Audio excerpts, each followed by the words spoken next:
What's up, everybody? This is Carmine Davis, and you are listening and watching the Carmine Davis Show. What the fuck is up, bitch? Welcome to the show. If you're new, make sure you guys subscribe, follow, rate, and review this podcast. I don't give a shit for my health, okay? If you are a continued listener, you're one of those weird stalker people who just keep popping in, listening, and not hitting that subscribe button, you are fucking weird. Okay, go ahead and hit that follow, subscribe button, bitch. And while you're doing it, make sure you rate me 5 stars. I am a 5-star bitch. We're gonna get into the show. My week has been pretty cool. I want to apologize for all the technical difficulties. It feels like every week there's something going on with the show. My audio interface last week just kept going, patching in and out of the podcast recording.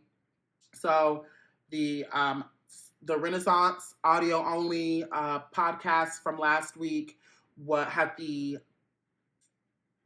audio coming from one ear. It was strange, but it was fixed. So make sure you guys listen to that. And then also my interface just kind of tapped out on me mid regular podcast. The audio companion sounds like it's coming from my computer, because it is coming from my computer. So this mic today is here for decoration. It's not working. My interface is broken. I'm going to have to just go ahead and rip the audio from this video podcast. The audio interface should be here tomorrow, but I need to record this shit today. Okay, and we're going to keep it rolling. It's all good. We're going to think positive. We're going to be optimistic, bitch. Because only ugly bitches are negative. You know what I'm saying? So we're going to keep it pushing. And I got a great show for you guys. We're going to start off with our first hot topic from LuppyScott.com. This is my favorite shit. Okay. Real Housewives of Potomac couple, Robyn and Juan Dixon obtained marriage license nearly 3 years after second engagement, bitch. Okay, so Robyn Dixon and Juan Dixon might actually be getting married, finally. The Real Housewives of Potomac star and former NBA player, both 43, obtained a marriage license on Thursday afternoon, the Howard County's clerk's office in Maryland confirmed to People exclusively. It's not even known when the couple will be saying, I do, according to the clerk's office. Couples with a marriage license must wait at least 2 days after applying for their license to get married, meaning the Dixon's nuptials could be as soon as this Saturday, today. That said, the certificate doesn't expire until February 2023, so they'll have some time should they be planning a fall or winter wedding. The marriage will be the second for Robyn and Juan Dixon, who were high school sweethearts. They first married in 2015 and welcomed 2 sons, Corey 14 and Carter 12 and a half, before divorcing in 2012. The pair famously continued to live together and even share a bed for the sake of their family. Cameras capturing their unique relationship in their first season of Real Housewives of Potomac, which premiered in January 2016. My kids, they didn't even realize we were divorced, Robyn recalled in the video for Bravo's The Daily Dish. They didn't know we had gone through a rough time. They found out a lot of stuff about our relationship and our family with the show because their friends are telling them. So then they come and tell us, so why this, why that? So I'd have to tell them, we're good, aren't we? We're good. Don't worry about that. I would find my castmates or the fans were more judgmental about my situation than us. She added, it's like we understood it. It's not for everyone to understand, but it's life for us. Slowly over the years, the pair rebuilt their bonds, with Robyn revealing during season 4 that their relationship had turned a corner and they are doing it like bunnies. Turns out, the backlash their unique relationship received from outsider viewers only bonded them more. The negativity from the show actually pushed us together. Robyn said, it's like you want to have each other's back and you want to speak up for that other person. When you see how cold the world is out there, you're like, let me be the one that I know has my back. Let me be with the one who I know has my back regardless. Juan eventually popped the question in December 2019 during the holiday-themed wrap party for season 5 of the Bravo reality show. Sweeter the second time around. Thank you to everyone who loved, supported, rooted, and prayed for Juan and I. Robyn wrote on Instagram after the happy occasion, we truly appreciate all the love and congratulatory wishes as we embark on this Dixon's Part 2 hashtag. For the second engagement, Juan, who is the current head basketball coach for Coppin State University in Baltimore, gifting Robyn an oversized ring by jeweler Nicole Rose Kopelman. The non-traditional ring features an emerald cut pink morganite center with a double diamond halo surrounding the rose-tinted rock. An untraditional relationship calls for a non-traditional ring. Robyn explained on Instagram, I told a little birdie that if Juan ever proposed, I didn't want a diamond ring. That didn't work out too well the first time. LOL. I fell in love with the pink morganite stone because I wanted something with significance and meaning. Morganite represents unconditional love, something that our relationship exhibits and has relied upon. Since then, Robyn has been slow to schedule her walk down the aisle, revealing in season 6 that she had postponed plans for a pandemic wedding, a second wedding due to the COVID-19 pandemic. She and Juan also put their money into building their dream home where they moved last August.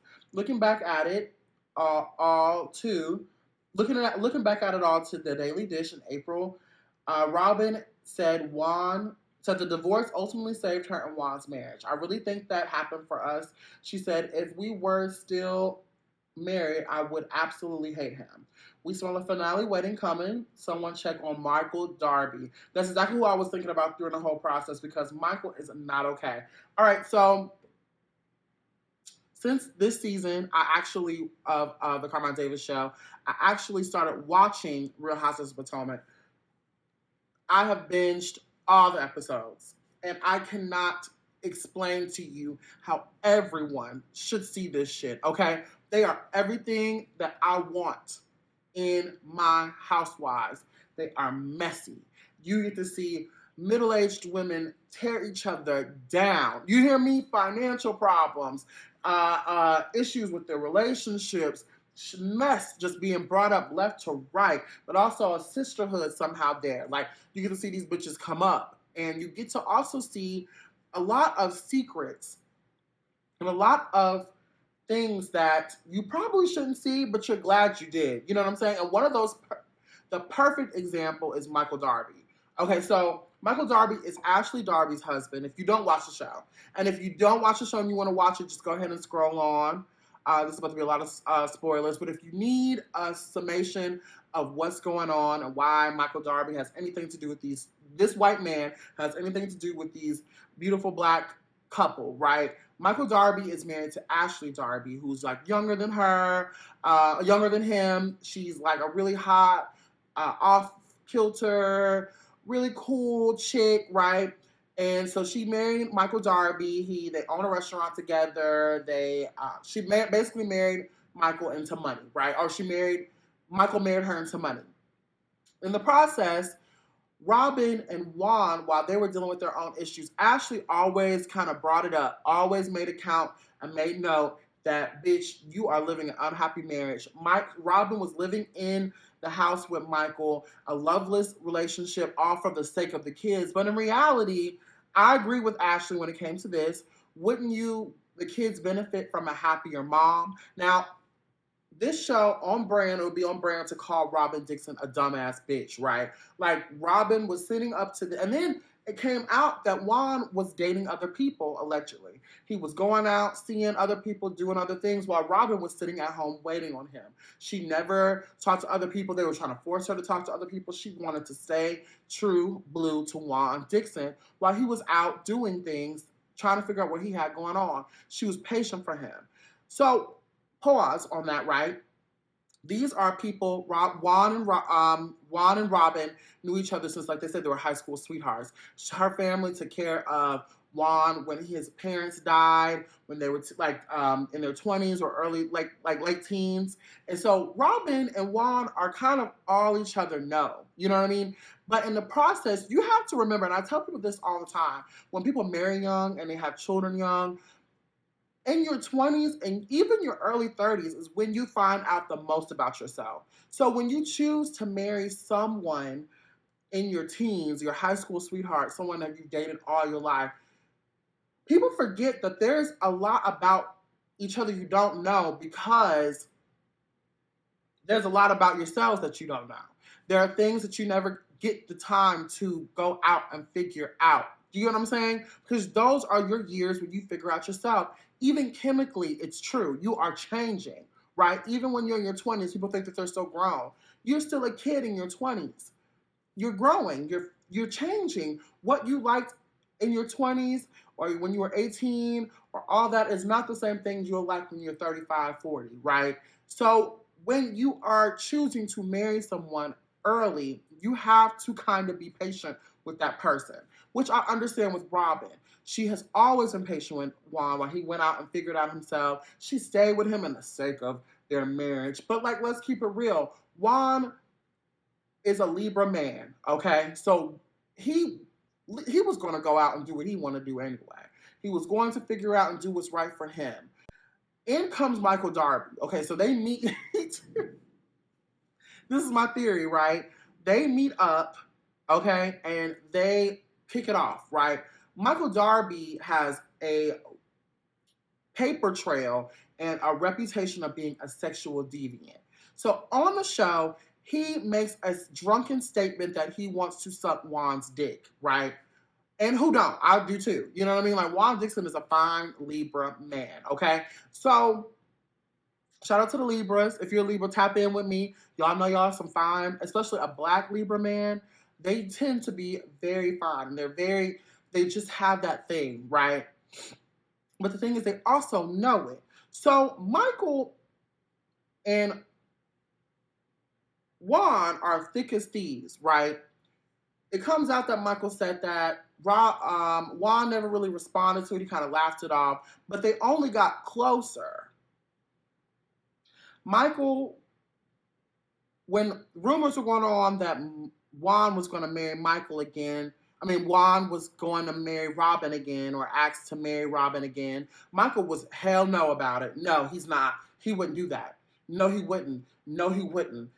They were like, why? What makes you think that? Like, why do you feel like he's not? I just know he's not. I know he's not. He's just happy with what they are. Like, why would he do that? So I went home like, what the fuck is going on? Chia, right? Like, how are you so sure, right? So, okay, moving on, right? Everybody else moves on and act like it's not happening, right? So you get to the point where I noticed that a lot of things have changed for Robyn and Juan financially, right? I noticed that there's a checkered past with Michael. This is just a theory. This is just a theory. I'm going to set it and forget it. I'm going to let y'all deal with it. I'm going to say what a lot of you bitches are thinking. I noticed that during Michael Darby's time on Real Housewives of Potomac, he used to deal with people who he liked to fuck around and grab ass with men and women who were in a lower situation, whether it was a bartender, whether it was a cameraman. He was grabbing ass in the cameraman and sexually like coming on to them, making crazy statements, almost in the sense of, almost in the sense of like, you want this. And so I know personally that powerful white men tend to think that because they're financially secure that they can get away with so much more. They can come and grab you. They can do certain things to you because they can financially take care of you, right? So it's your choice. You could be like, nigga, get your bitch ass away from me, bitch. Or you could be like, that's going to cost you. A bitch like me would have been like, Michael, you better watch your motherfucking hands. You can't afford this shit. And if he could say that he could, I'll give him a little look. I'll let him, send him a little pictures. And that's what I think Michael and Juan are doing, right? I feel like Juan and Michael may have never even gone too far. Maybe a touch here. Maybe he lets, like, when Juan gets real drunk, right? Michael gets to touch him, or thighs and all that stuff like that, and Juan probably just gonna sit there and all that. Do you get what I'm saying? But like in the process, Juan probably never has to worry about another fucking thing now that Michael Darby is in his life. That's all I want to say. That's all I want to say. And on top of that, I feel like Robyn is so cool. Robyn is so in her own self. She said it multiple times that she did not care what Juan was doing, because she was focused on them the mischievous ass two boys. They're beautiful kids, but them boys are a handful. And she got a business that she got running. Now she a cast member. She's a star. Robyn is a bad bitch. And she could only focus on her. She always gave Juan room to figure himself out, right? Whether, even if it meant she looked stupid. She always let Juan just kind of go out. And what you have to do when you're dating a Libra, which is hence why I never can make it with Libras. You're not supposed to sit around and do whatever you want around me. You're just not. But I feel like, personally, Juan and Michael, there's something going on. Like, there is something going on. And Juan does not want that shit to be talked about. Him skipping out on reunions. Him skirting around the conversation about it. I know, and I feel like I know it because I've seen it and I've been there. Like, when you're dating a very powerful, especially a white powerful man, it is kind of endless. There are no no's. So sure, he could date Robyn's broke ass forever, or he could send feet pictures to Michael and get $2,000, $500 that's going right to the house. They're building this beautiful home, right? That ain't all Real Housewives of Potomac money, and it damn sure ain't Coach money. Okay? Leave a comment below if you feel me. If you're a Real Housewives of Potomac fan, if you understand what the fuck I'm talking about, okay? That's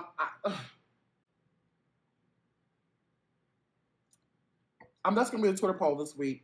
Do you feel like Real Housewives of Potomac's Michael Darby and Juan Dixon have an arrangement, or if their relationship is a little weird? Tap in with me below.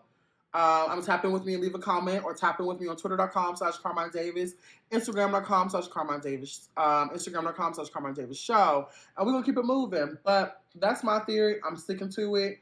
I want them to explore that this week, season. Stop letting that shit slide to the side. I want some motherfucking answers because it's a little too comfortable for me. All right, we're gonna move on to the second hot topic. LoveYouScott.com confirms Jessie Williams to rejoin Take Me Out cast for its Broadway return. Thank you, Jesus. Thank you, Jesus. Okay, so the 2022 Tony Award winning revival of Richard Greenberg's Take Me Out will play a return engagement on Broadway with Tony winner Jessie Tyler Ferguson and Tony nominee Jessie Williams reprising their performances. The rest of the cast will be announced at a later date, but who gives a shit, right?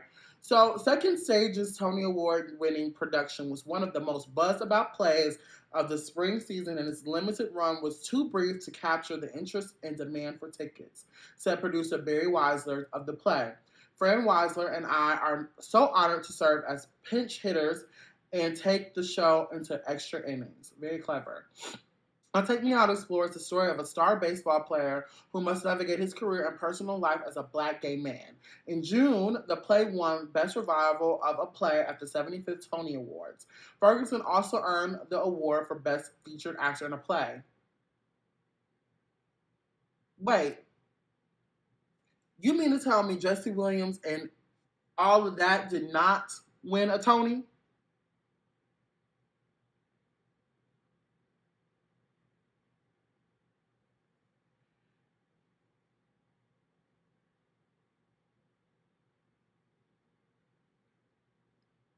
How?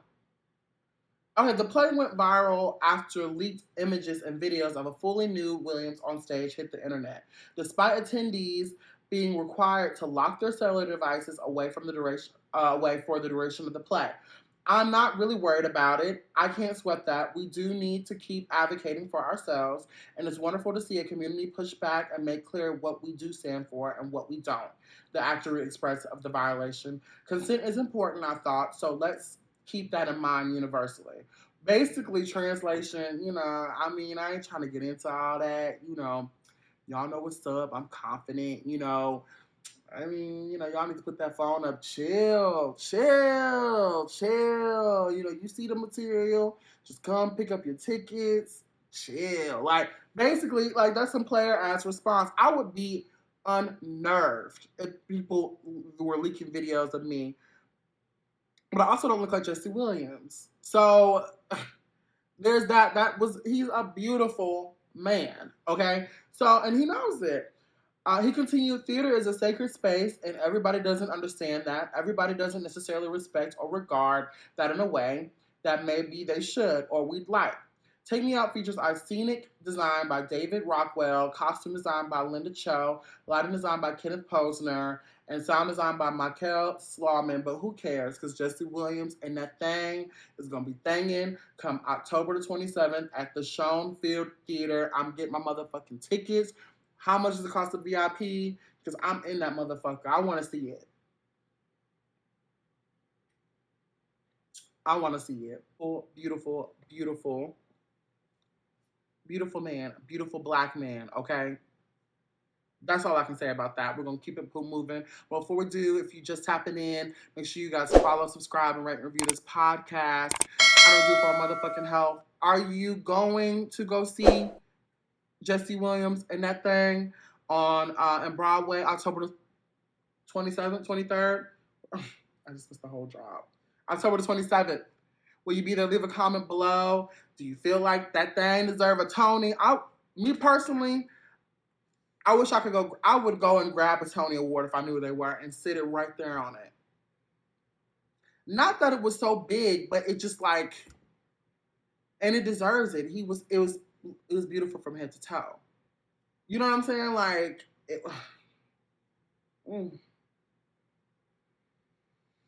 like I said before, Jessie Williams, if you're watching this, I got your Tony. I'm sitting on your Tony. Come get it. Do you hear me? You don't gotta worry about nothing else. I'm your motherfucking Tony. I'm a walk-in trophy.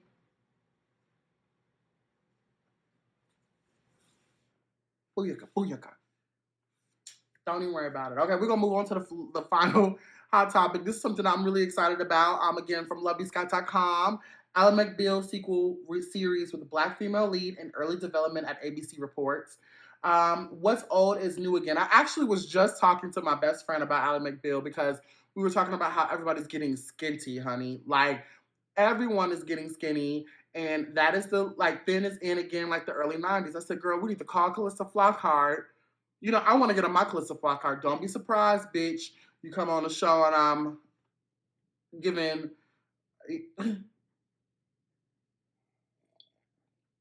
very tiny, bitch. You know, because it's coming back. Put them BBLs up, bitch. Go and get a salmon, girl, and hit the Pilates studio 3 times a day, bitch, and don't eat nothing else, girl, because thin is coming back in. And what is old is new again. A sequel to the 1997 series is in the early development at ABC, according to Deadline. After the legal dramedy starring Calista Flockhart in the titular role in its 5-season run at Fox back in 2002. Reps for ABC and 20th Century TV did not immediately respond to people's requests for comment. From writer and executive producer Karen Gist, Grey's Anatomy, Our Kinds of People, Mike, the revival will reportedly follow a young black woman, who joins the law firm from the original series or its current incarnation straight out of the law school. The new character is believed to be the daughter of McBeal's DA roommate, Renee Raddick, Lisa Nicole Carson, from the parent series. Flockhart, 57, has reportedly been approached to executive produce and reprise her role in some capacity, although a decision is not expected until a script is completed. Creator David E. Kelley has stepped aside to let Gist helm the new series, Deadline reported. Flockhart starred in the original series as McBeal, a young attorney who takes a job at a prestigious Boston law firm with an overly sexual environment, where she ends up working alongside her ex-boyfriend Billy Gil Bellows and his wife Georgia Courtney Tom Smith. The show features some of wild fantasy sequences from McBeal's perspective, as well as she navigated through life, love, and some truly strange cases. News of the revival comes after Carson, 53, opened up about her bipolar disorder to People in 2015, revealing that after several breakdowns, producers chose not to renew her contract in 2001. I cried for a week, she said. Just being at peace. Just being at a place where I am healthy, excited about life, and auditioning is a joy. I feel very blessed, Carson added. Flockhart later showed her support, telling people, I think she is brave for telling her story, but then again, I always thought she was brave about everything. I love her truly, madly, and deeply. I love that. I love that. Make sure you guys click the links below, read the description for the receipts, and read these articles by yourself to get the real tea. I love that. And I'm excited about the reprisal of some of these 90s sitcoms and shows and dramedies. I missed those days, right? I was a baby when those shows came on, but thanks to Hulu and my auntie's VHS tapes, honey, I know what's going on. I never saw Alan McBeal, but I planned on. I'm about to start actually watching on my friend Colby. And I love back in the day when bitches were actors. You know what I'm saying? They had a Fox show. They had a show on UPN, the WB bitch for your love, the Cedric the Entertainer show, the Steve Harvey show, Nikki Cox. You had also like Felicity, Ally McBeal, Charmed, Buffy the Vampire Slayer. You had all these shows, right? With a cast of amazing actors coming and giving it their all. It wasn't about no Instagram, Twitter bullshit. It was about a good script. If you did not have a good script, if you didn't have creative cult following, you were cut. You hear me? Bitches came in there to act, right? And I'm excited because I hope that it's going to bring in a new wave of people watching shows about actors and like lawyers and teachers. Bitches want to be a teacher now. Bitches want to be a lawyer, like on a teacher, like on Abbott. What is the show? I should watch it. Abbott Elementary. When people want to be a lawyer, like Ally McBeal, or all these things. Like I hope that brings back that kind of movement, and I'm glad that shows like this are coming back and bringing real actors back, if that makes any sense. And even reading, like when I think about Calista Flockhart, when I think about actors like that, it just makes me smile because them bitches used to work. Them bitches used to have the talent. They used to have to be good at what they did. And it just like, and the fact that they didn't have that social media shit. I just was actually reading an article about how basically everybody at the Buffy the Vampire Slayer cast had gotten into it pretty much, but we didn't know. You know what I'm saying? Because there was no social media. If you had a problem with a bitch, you talked it out, you argued, you slammed doors, you talked to your directors, you created a toxic work environment, and then the next day you came in, you bought donuts and shit, and kept the show moving, okay? Like, not hopping on Twitter every second throwing shade to Willow because she is the second cast member. Do you know what I'm saying? Leave a comment below if you understand what I'm saying. If you are excited about the 90s reprisal, do you think it's dead? Are you tired of it? People, because in reality, let's keep it real. I mean, there's not any real shows, original shows anymore. You know what I mean? Like, all of it is reboots. But I'm excited about this reboot, and I love that it's going to be a sister. Do you hear me? Like, a sister attorney, bitch. Just as much as I love them bitches down at Potomac and Atlanta killing each other, I love seeing a Olivia Pope.